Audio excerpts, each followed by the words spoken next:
নবীজির চোখের পানি ফেলে দিয়ে বলে, নবী গো, ও নবীজি, আপনি কেন মাটি কাটবেন? রসুল গো, আমি জাবের আছি, আপনি কেন মাটি কাটবেন? আল্লাহর নবী বললেন, জাবের রে, এটা আমার দায়িত্ব, এটা আমার কর্তব্য। আমার কি মন চাই না আমি আল্লাহর প্রিয় বান্দা হই?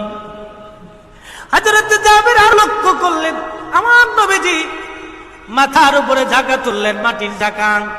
কিতাবের মধ্যে আসছি, মাটির ঝাঁকা তোলার পরে আল্লাহর নবীর ওই দিন ছোট কাপড় পরা ছিল।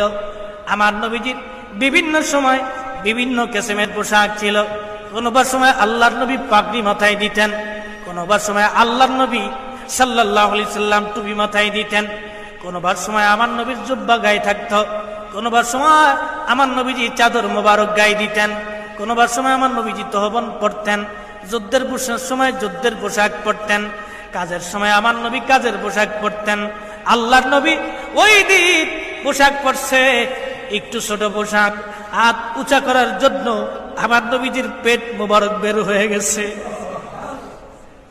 হযরত জাবের বলেন, খোদার কসম করে বলি, ও আমার নবীর উম্মতরা শোনো, আমি দেখলাম আমার নবীজির পেট মোবারকের মধ্যে একটা আলাদা কাপড় দিয়া তিনটি খণ্ড কি যেন বাঁধা দেখা যায়।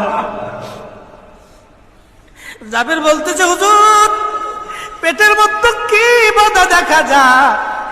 নবীজি চোখের পানি ফেলে দিয়ে বলে, জাবের রে, আমি রসুল তিল দিন আমার বাড়ি ঘরের চুলায় আগুন জ্বলে না রে যাবে, আমি নবী তিল দিন না খাওয়া।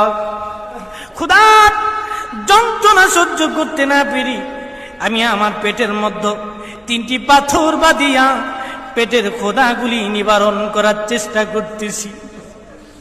জাবের পাগলের মতো কাঁদতেছে, হুজুর, আপনি খোদার যন্ত্রণায় পেটের মধ্যে পাথর চাপা দিয়ে আসেন, আমি জাবের কি মরে গেছি? আপনি আমার কাছে কেন বলেন লাই গো নবী? ওরে রাহমাতুল লিল আলামিন, আপনি উম্মতের জাবি,